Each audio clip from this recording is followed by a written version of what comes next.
আল্লাহ নবী সাল্লাল্লাহু আলাইহি ওয়াসাল্লাম বলেন, ও আমার সাহাবায়ে কেরাম, জবানকে কন্ট্রোল করো। তোমার জবানের মাধ্যমে যেন কারো গীবত না হয়, শেকায়ত না হয়। তোমার জবানের মাধ্যমে যেন কারো দুশ্চর্চা না হয়। কারণ কঠিন হাসরের মাঠে তোমার আমলনামা আমি আল্লাহর সামনে পেশ হবে। ওই সময় তুমি যার বিরুদ্ধে কথা বলেছিলে ওই মানুষও তোমার সামনে থাকবে। হাসরের মাঠে মানুষ তোমার সামনে তোমাকে লজ্জা দিবে।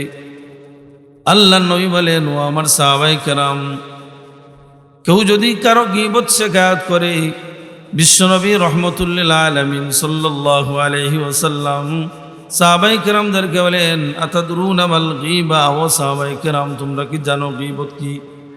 সাহাবায়ে কেরাম বলেন, ইয়া রাসূলুল্লাহ, অন্যের আড়ালে আমার অন্য ভাইয়ের অনুপস্থিতি যদি আমি কিছু বলি তাহলে এটা। রাসূল বলেন, সাহাবায়ে কেরাম বলেন, আল্লাহু ওয়া রাসূলুহু আলাম। ওগো নবীজি, আপনি জানেন এবং আল্লাহ তাআলা জানেন, আপনি ব্যাখ্যা দেন গীবত কোন জিনিসের নাম।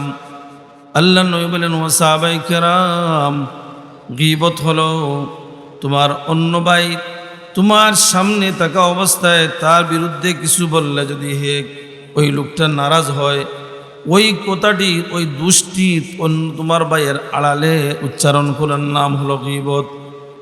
সাহাবায়ে কেরাম বলেন, ইয়া রাসূলুল্লাহ, ওগো নবীজি, আমার ওই ভাই যদি যার বিরুদ্ধে আমি গীবত করি, ওই দুষ্কুলা যদি আমার ওই ভাইয়ের মধ্যে থেকে যায়, অবশ্যই যদি সে দোষী হয় তাহলে কি গীবত হবে?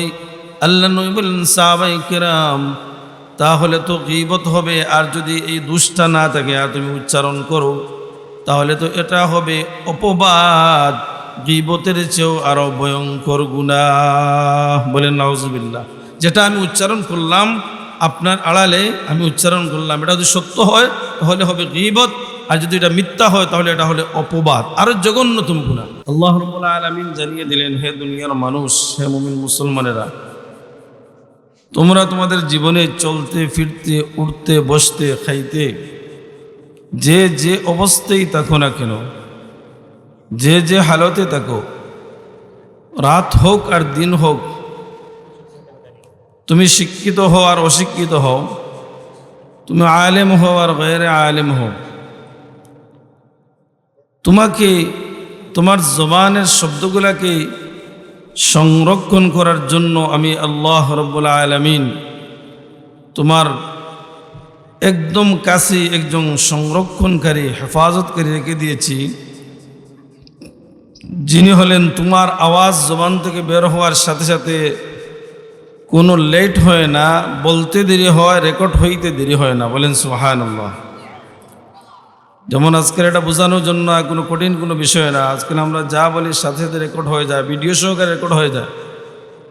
আল্লাহ পাক রব্বুল আলামিন একজন ফেরেশতা রেখে দিয়েছেন, যিনি মানুষের আওয়াজকে, কথাকে সংরক্ষণ করেন। একজন মুসলমান যদি কোনো ভালো কথা বলে, সাথে সাথে তার কথাটি রেকর্ড হয়ে যায়। কোনো মুসলমান নরনারী যদি গুনাহের কোনো শব্দ উচ্চারণ করে, এই কথাটিও ফেরেশতা সাথে সাথে রেকর্ড করে ফেলেন। কোনো মানুষ যদি কোনো কল্যাণের জন্য কিছু বলে তাও রেকর্ড হয়, কল্যাণের কথা বললেও রেকর্ড হয়, আল্লাহর কালাম থেকে কিছু উচ্চারণ করলেও রেকর্ড হয়ে যায়, হাদিসে পাক থেকে আলোচনা করলেও রেকর্ড হয়ে যায়, কোনো মুসলমানকে গালি দিলেও রেকর্ড হয়ে যায়। তো আল্লাহ রাব্বুল আলামিন বুঝাইলেন, হে দুনিয়ার মানুষ, তোমাদেরকে আমি আল্লাহ এমনি এমনি ছেড়ে দিব না। আফা হাসিবতুম আন্নামা খালাকনাকুম আবাসান ওয়া আন্নাকুম ইলাইনা লা তুরজাউন? তোমরা কি চিন্তা করেছো, আল্লাহ বলেন, তোমরা কি একথা চিন্তা করে মনে মনে ভাবতেছো যে তোমাদেরকে এমনিই ছেড়ে দেব? সৃষ্টি করেছি আর তোমাদেরকে খুঁজে পাওয়া যাবে না? না না, তোমরা আবার আমি আল্লাহর কাছে ফিরে আসতে হবে। জিন্দগির প্রত্যেকটা দিনের হিসাব দিতে হবে, তোমার জীবনের প্রত্যেকটা সপ্তাহের হিসাব দিতে হবে, তোমার জীবনের প্রত্যেকটা মাসের হিসাব দিতে হবে, তোমার যৌবনকাল সম্পর্কে আমি আল্লাহ প্রশ্ন করব। তোমার সারাটা জীবন নিয়ে আমি আল্লাহ প্রশ্ন করব। তোমার প্রতিটা মিনিটকে নিয়ে আমি আল্লাহ প্রশ্ন করব। তোমার প্রতিটা সেকেন্ডের মধ্যে যা হয়েছে তাও আমার কাছে হিসাব দিতে হবে। এজন্য হাদিসে পাকের মধ্যে রসুল করিম সাল্লাল্লাহু আলাইহি ওয়াসাল্লাম বলেন, সহিহ বুখারী শরীফের হাদিস, আল্লাহ রসুল বলেন, মান ইয়াদমান লি মা বাইনা লিহিয়াইহি ওয়া মা বাইনা রিজলাইহি আদমান লাহুল জান্নাহ।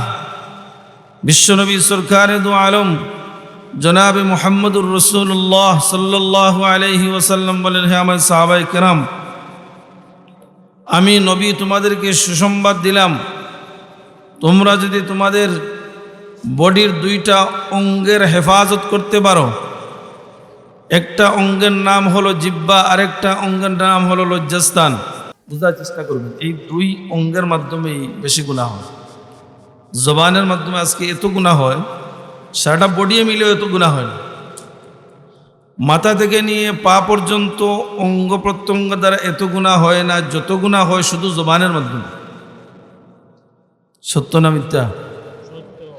সম্পূর্ণ প্রায় 100%-এর মধ্যে 80% গুনাহ হয় শুধু জবানের মাধ্যমে। মনে করে একটা কথা বললাম আমি বা আপনি বললেন, এটা সত্য না হইলে মিথ্যা হয়ে গেল। এটা যদি ভালো কথা না হয়তো খারাপ কথা হয়ে গেল। আর না হয় কারো গীবত হয়ে গেল, আর না হয় কারো বিরুদ্ধে শিকায়াত হয়ে গেল, আর না হয় কারো বিরুদ্ধে পরনিন্দা হয়ে গেল, আর না হয় কারো উপর অপবাদ হয়ে গেল। যে জবান দিয়ে প্রতিদিন আমরা গুনাহ করতেছি, আবার এই জবান দিয়ে আমি হারামও খাইতেছি।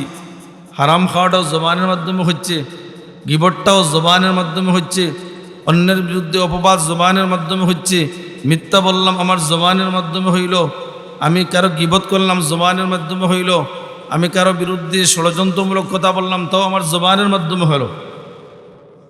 এজন্যে আল্লাহ রসুল 1 নাম্বার অঙ্গের নাম বললেন, জিহ্বাকে হেফাজত করো।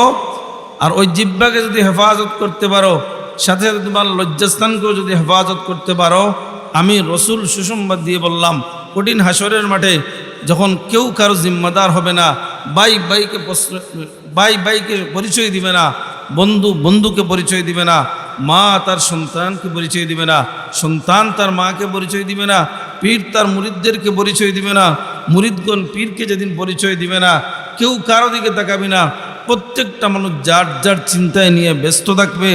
আল্লাহ রসুল সাল্লাল্লাহু আলাইহি ওয়াসাল্লাম বলেন, উম্মত তোমাদেরকে আমি রসুল জানিয়ে দিলাম, সুসংবাদ দিয়ে দিলাম, তোমার জবানকে হেফাজত করো, তোমার জবানকে কন্ট্রোল করে নাও, তোমার লজ্জাস্থানকে তুমি গুনাহ থেকে হেফাজত করো, জিনার কাছ থেকে হেফাজত করো, ব্যভিচার থেকে হেফাজত করো। আমি রসুল সুসংবাদ দিয়ে বললাম, আদমাল্লাহুল জান্নাহ, কঠিন হাসরের মাঠে আমি নবী তোমাকে জান্নাতে পৌঁছিয়ে দেওয়ার জিম্মাদার হয়ে গেল। কত বড় সুসংবাদ! রসুল বলেন, আমি হাসরের মাঠে তোমাকে জান্নাতে পৌঁছিয়ে দেওয়ার জামিনদার হয়ে যাব।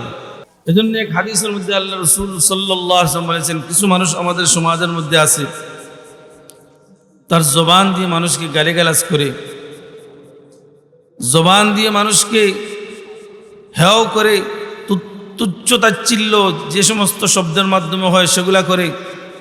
আল্লাহ নবী সাল্লাল্লাহু আলাইহি ওয়াসাল্লাম বললেন, ও সাহাবায়ে কেরাম, তোমার জবানকে হেফাজত করো, আর না হয় তুমি কঠিন হাসরের মাঠে আল্লাহ রব্বুল আলামিনের জান্নাতে যাওয়া তোমার জন্য বহুত কঠিন হয়ে যাবে। আজকাল মুসলমান নারী পুরুষ নির্বিশেষে, গরিব ধনী নির্বিশেষে, শিক্ষিত অশিক্ষিত নির্বিশেষে সারা দুনিয়ার মুমিন মুসলমান বেশিরভাগ মানুষের দুশ্চর্চার মধ্যে লিপ্ত। ঘুম থেকে ওঠার পর দেখবেন আল্লাহর কিছু বান্দারা তসবিহ হাতে নিয়ে সুবহানাল্লাহ সুবহানাল্লাহ উচ্চারণ করতেছে, আরেক মুসলমান দেখবেন রাস্তায় হেঁটে হেঁটে অন্যের দুশ্চর্চা করতেছে। ঘুম থেকে ওঠার পর কোনো আল্লাহর বান্দি তসবিহ নিয়ে আল্লাহ রব্বুল আলামিনের জিকির আজকার করতেছে, অন্য মহিলা কিন্তু অন্য মহিলার সাথে অন্যের দুশ্চর্চা করতেছে। এই গুনার মধ্যে 24টা ঘন্টা মুমিন মুসলমান লিপ্ত রয়েছে। অথচ কত ভয়ঙ্কর গুনাহ! এই গুনাহ যদি কোনো মুসলমান তার ভাইয়ের মাফ না করে, স্বয়ং আল্লাহ রব্বুল আলামিন মাফ করবেন না। যার গীবত আমি করব, যার শিকায়ত আমি করব, যার পরনিন্দা আমি করব, তার কাছে গিয়ে তার থেকে মাফ চাইতে হবে, আর না হয় মহান আল্লাহ রব্বুল আলামিন মাফ করবেন না। আরেকটা আরেকটা সমস্যা হইল, যার বিরুদ্ধে আমি গীবত করলাম ওই লোকটা গীবত করার কারণে তার আমলনামার মধ্যে আমার সওয়াব চলে গেল, তাহলে আমার কি লাভ হইল? লাভ হইল না ক্ষতি হইল?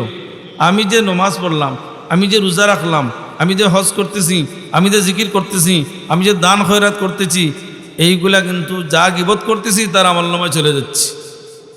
কি প্লাস করলাম আর কি মাইনাস হইল খবর আছে? কোনো খবর নাই।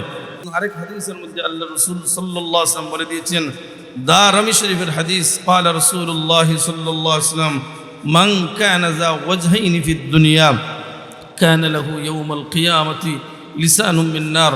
আল্লাহ নবী, বিশ্ব নবী সরকারে দু আলম জনাবে মুহাম্মদুর রাসূলুল্লাহ সাল্লাল্লাহু আলাইহি ওয়াসাল্লাম বলেন, ও আমার সাহাবায়ে কেরাম, যে ব্যক্তি দুনিয়াতে দুই মুখ নিয়ে থাকবে, আপনার কাছে যাইবে এক মুখ নিয়ে, আপনার অন্যজনের কাছে যাইবে আরেক মুখ নিয়ে, অর্থাৎ লাগাবাজি, চুগলগুরি, শেকায়ত করার মধ্যে সে লিপ্ত হয়ে যাবে। দুইজনের কাছে দুই অবস্থায় তার মুখ যায়, দুই অবস্থা সৃষ্টি হয়। আল্লাহর নবী বলেন, কঠিন হাসরের মাঠে লক্ষ লক্ষ নয়, কোটি কোটি অসংখ্য অগণিত মখলুকাতের সামনে আল্লাহ তার জবানকে আগুন দ্বারা জবান বানিয়ে দেবেন, জিব্বা বানিয়ে দেবেন। আগুনের জিব্বা নিয়ে হাসরের মাঠে সে আল্লাহর সামনে হাজির হবে। হাসরবাসী মানুষ জিজ্ঞেস করবে, ওই মুখে মানুষটার জবানের মধ্যে আগুন কেন বাহির হচ্ছে, জিব্বাটা কেন আগুনের জিব্বা হয়ে গেল? বলা হবে, সে দুনিয়াতে চুগল করছিল, মানুষের কথা, একজনের কথা অন্যজনের কাছে গিয়ে লাগাবাজি করত। বলেন নাউজুবিল্লাহ।